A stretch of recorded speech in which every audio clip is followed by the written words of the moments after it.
Hello and good morning to Authentically Me, your business on video marketing tool. I provide a professional interview, conversational video content about you, your journey, and what you have to offer. Every voice is different and every voice is needed. This is our voice. By connecting, we discover the best from and of each other. Inspire, challenge, transform, connecting and learning together. I ask the questions that you are thinking but not asking. This is Authentically Me. I am Nirvana Lange. And I'm going to be chatting to my good friend Yona Harrington. And as you can see, she's sitting outside at the moment. Exactly where in the US are you camping out, Yona? We're currently in Washington State, a couple hours south of Seattle. Wow. And I see it's looking a little bit cloudy. So when we see you hop up and take your chair and run back into your camper, we know this is part of your nomad journey. And, you just have to go and find yourself a beautiful dry spot that we can continue. I have something set up inside just in case the weather turns a little bit, but I think we're going to be good. Good, good. Well, this is a start of a journey for both of us, which we're going to co-create and see, where this is going to meander. And it's amazing using the word meander because this is basically what we're going to talk about is your nomad journey, your decision to become a nomad, what it's like, and just exploring a little bit more deeper into who is Yona, and where did this all start for you? Oh, it's a loaded question, Ivana. So, wow. Okay, so I could say it started a few years ago, or we could go way back. But a few years ago, my wife and I bought a sailboat in Mexico and quit our jobs and moved onto our sailboat in Mexico. And that was part-time because you can only sail for half a year in Mexico. And so we ended up spending the other half of the year in a tiny trailer traveling around the United States. So our nomadic journey has now become full-time and spending part of the year in Mexico and part of the year in the United States. And it's evolving. It's just been a process of learning about ourselves and what makes us happy and what excites us and how we want to spend our time. And it's just been a beautiful, challenging journey of self-discovery and also of adventure. Definitely, it sounds amazing. And when it gets too cold, you'll just hop into your camper and go down or find something warmer. Or when it gets too hot, like it is at the moment in the US, you'll find somewhere where you can get a place that's cooler. I think that's so amazing. Yes, our lifestyle is very weather dependent. We're very in touch with we try to stay between like 50 and 80 degrees. So we move around a lot. We don't have an insulated trailer with all the bells and whistles. And so we really are conscious of what's happening outside and where our next move is. And when you're sailing also, you have to be very aware of storms and hurricane seasons and things like that. So it gets kind of hot in Mexico in the summer. So that's not the place that we want to be in the summertime, which is why we spend a lot of time in the United States. Yeah, I did a bit of sailing in my early 20s or mid 20s. I did a bit of yacht racing in Cape Town, from Cape Town, Table Bay, and I know, yeah, very good. So, have you always been a nomad, always been a traveler? Do you want to delve in a little bit how things were when you grew up, and what were What were those things that kind of developed and enveloped to the point where you decided, don't anchor me down. I haven't got too many roots in my feet. I'd like to have, the wings to fly, like a dragon, right? We love dragons. We have a thing for dragons, and so, it's like we've got the feet and the wings, so we can go to the land and to the sky. But you know, why go into being a nomad? Is there more backstory to this? Yes, probably my whole life is the backstory. And yes, the dragon love is very present. In this adventure, is a great analogy to this adventure. My childhood, I spent a lot of years moving around due to my parents. And so I was in a lot of schools and a lot of states and a lot of houses. And so I think that just not having like a home base, not having like I wasn't the kid that grew up in the same house for even 5 years. So I think that I was used to that energy of movement and change.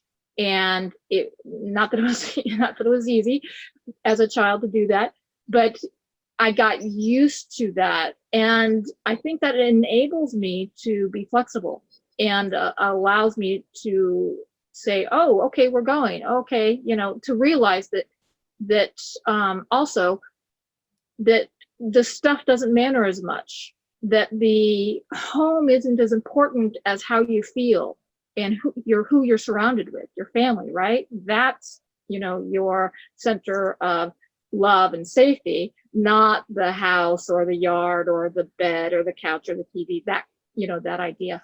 So I think that, and my grandparents had a great love of adventure, and we spent our summers in Ontario, Canada, in a little one-room cabin made from plywood with no electricity and with an outhouse.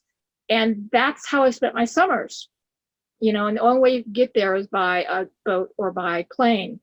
So I grew up with, let's go on this adventure every summer, spending time in nature and, living very simply.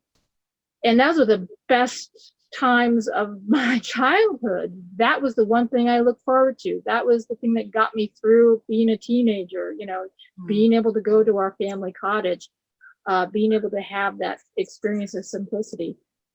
And then when you grow up and you decide you think you need to have a house and you think you need to have a lot of stuff, and you have a yard, and before you know it, life is very different than that, in that your weekends are spent gardening, doing lawn, taking care of your house, doing the maintenance on the water heater, putting, it's a part-time job, just taking care of your house and your property, right? Yeah. And I think I and luckily my wife as well, got to the point of this isn't making us happy. Actually, come to think of it, we were in England having back surgery for Shay, and we were there for about 6 weeks in total, and in order to have the recovery period. And at one point, both of us looked at each other and said, you know what? There's absolutely nothing that we miss about our home back in the Pacific Northwest except our dog. That's it. I mean, like, I miss artwork sometimes. We have some artwork, and I miss, the artwork, which is hard to take with you. Yeah. But that was, I think, a turning moment when we realized, why are we living a lifestyle that isn't feeding us, that doesn't excite us or make us happy, that we're just doing it because that's what you're supposed to be doing. And I think that moment, is when we started looking at, alternative ideas without realizing it at the time, I think, right? Yeah. We started thinking, well, what would it be like if we lived on a sailboat? What would it be like if we sold our home?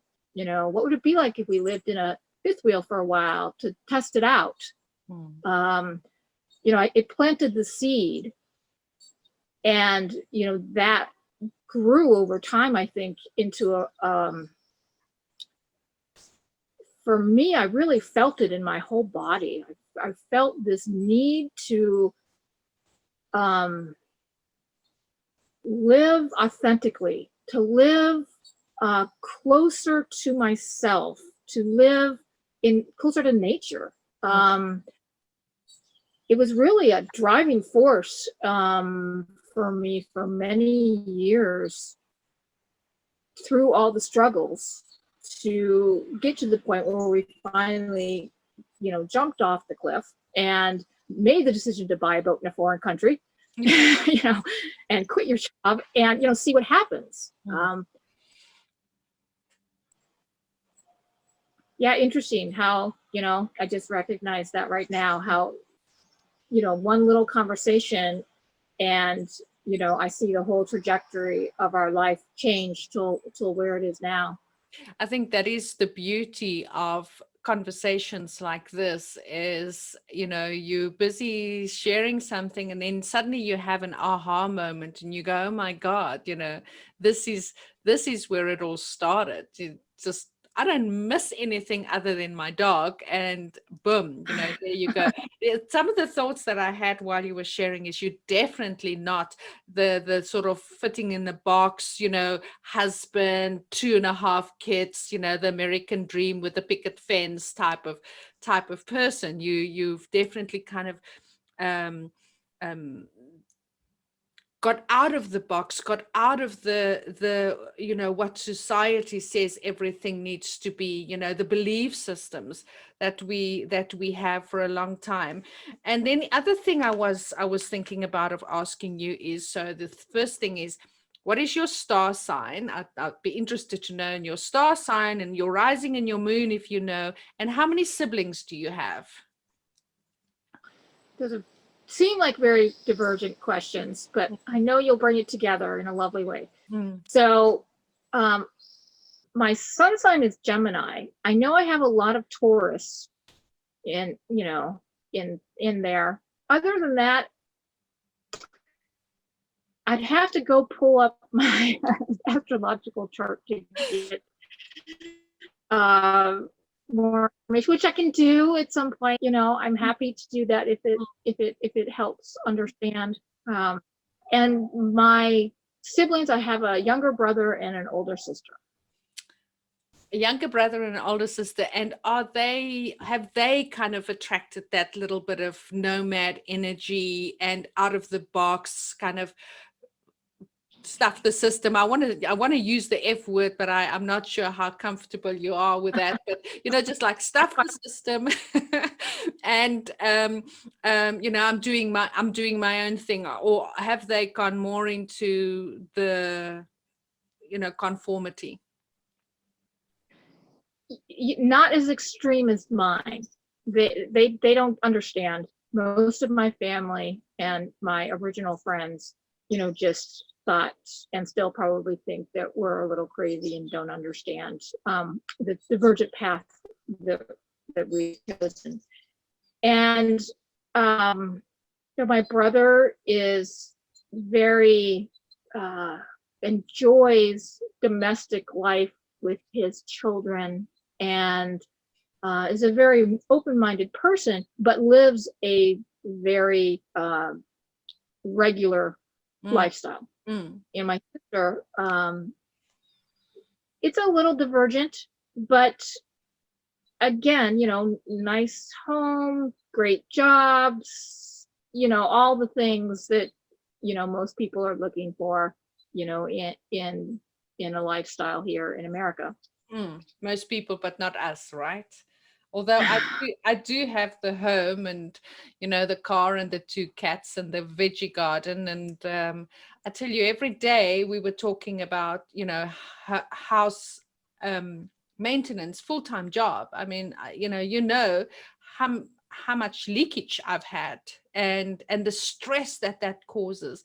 And all I can think of is, what, I just want to get myself a camper van and just go and pack everything in there. And then I think about my 2 cats and I'm thinking they will be able to survive because you know, it's especially when you're living on your own, as a woman, it is quite a challenge. But I feel in a way that there's the part, because my rising is in Sagittarius, coming back to the star signs. I was wondering if there was a bit of Sag somewhere, you know, because that's the kind of star sign that would shoot the arrow and saying, I'm going here and I'm going there. And that's a part of me that feels like, after my 6 years of gypsying and living here and living there, that I'm missing that, you know, and I'm back in my house. I've rented out my house, and I just want to get out there. But with what's going on in the world, we have plenty of restrictions to freedom. And although you don't really experience that, and I think that kind of leads me into the last year of crossing borders, and within regard to, I don't want to give this thing a name or any more energy, but you know what we're talking about, because, you know, but how was your 2020 for you? Let's, you know, just not give that thing any more energy than it is, but how was 2020 for you to navigate through all of these restrictions and you know, the freedom that they want to take away from us? Yeah, great question. I also want to go back a little bit to, you know, I have nothing against any lifestyle that anyone wants to pursue that makes them happy. So my choice to live a nomadic life doesn't mean that I'm saying that it's not good for someone else. And I think sometimes people feel that, like I have an expectation that everyone should be a nomad, and, you know, like, it's like, no, this is, you know, my personal journey, my choices. And it just happens to be right now that it's not the popular choice. So that's all, right? Yeah. So, and as far as your cats in the van, I know women who travel alone with their cats. I can help you out if you ever feel like you want to go down that road. Wonderful. So this last year was actually one of the best years of my life. And that might sound really shocking to some people, and that's okay. The reason that it was one of the best years was because of the amount of time that I had to spend just with myself in nature, doing exactly what I love to do. Who gets that opportunity? So as soon as last August here in the Pacific Northwest, all the fires started, it was very dangerous, actually, to be here. And for my wife, who has asthma, literally we had to leave. So that kind of started off the trip east and eventually south. That was the When you impetus say to east and south, can you give a sort of geographic sort of name to? Sure. Yeah. So we were currently on the west coast, Pacific Northwest, which is the northwest coast of the United States, and in Washington. And we headed east interiorly.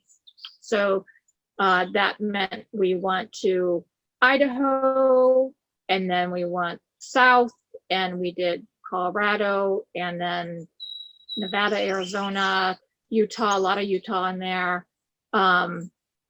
Those were kind of the general states that we hung out with. So that kind of started the whole year, and we ended up just doing a lot of camping by ourselves in the woods or the desert or wherever we could, sometimes in campgrounds, sometimes not.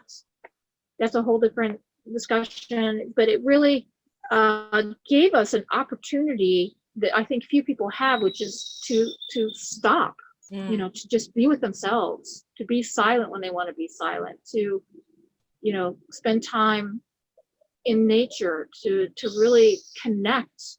And so we were aware of what was happening and what people were experiencing, but we kind of found our own weaving through it all. And, we did experience different restrictions depending on the state and depending on the city we were in. But most of the time, small towns, really weren't affected that much. They just didn't care about restrictions.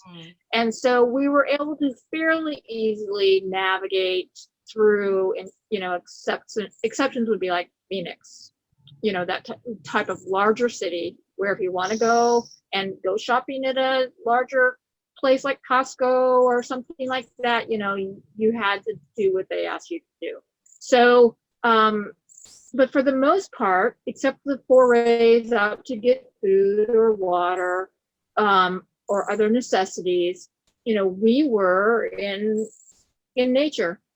So as a result, it ended up being a really fantastic year. And to get to do that, with your wife, with your partner, was a pretty amazing experience. And we did that until January, I'm thinking, is when we went down to Mexico for a few months to work on our sailboat.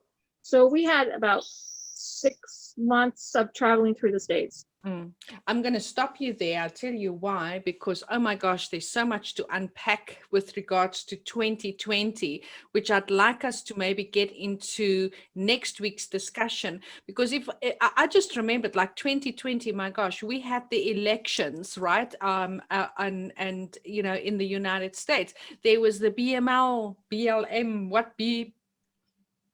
BLM. Yeah.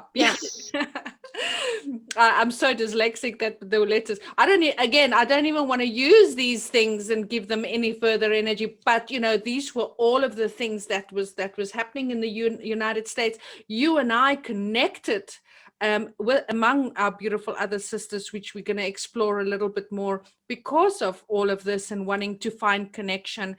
And so I was thinking if next week we can sort of pick up, if the energy feels right for both of us, and to continue into 2020 and really just go into more details from the time that they just announced, this is now what's going to happen, how the elections and the experience of the elections was for you, and the feelings around that. I don't know, what your thoughts are around picking this up next week. I think that sounds great. Yeah, there's so many things we could pick up on. Barely touched on. I think it's a great idea.